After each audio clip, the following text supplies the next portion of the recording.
The former queen famously fell out of favor with Henry VIII after she could not give him the male heir to the throne he desired.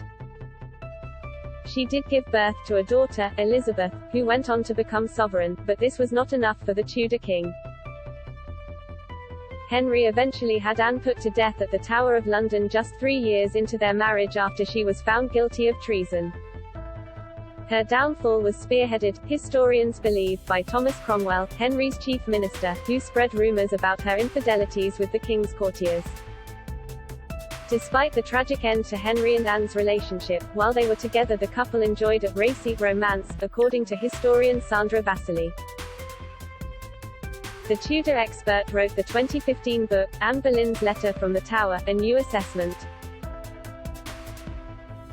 The US-based researcher has pored over a cache of 17 love letters Henry wrote to Anne, which are housed in the Bibliotheca Apostolica in the Vatican Library in Rome. Quoting from the letters, Ms. Vasily told Express.co.uk, "My own darling, my own sweetheart. Our love is hotter than the sun. Justin, Princess Eugenie and Princess Beatrice stuck to their seats to prevent Harry photo-op." She explained that the letters contained many expressions of love and shared love, adding that, ultimately there are letters in which he was kind of racy. She said, one of the famous quotations from the letters is where he says, "I wish you were here instead of your brother." Because her brother George was one of his courtiers and was around him all the time. So obviously if she was away at Hever Castle or one of the other palaces. Henry and Anne met at court, where she was a lady-in-waiting to his first wife, Catherine of Aragon. After they fell in love, Anne Boleyn caught the Tudor sweating sickness in 1528 and returned to her childhood home, Hever Castle, for a period to recover. Ms. Vasily claimed that while Anne was at Hever Castle, his messages to her became more explicit. She said, "H is saying, gosh, I'd rather you were sitting here instead of your brother, and I wish of an evening that I could be kissing your pretty duckies," which are her breasts. So, at that point in time, there had been physicality between them. Not necessarily intercourse, but, you know, stuff was going on. Don't miss, Mike Tyndall branded Prince Harry AB********D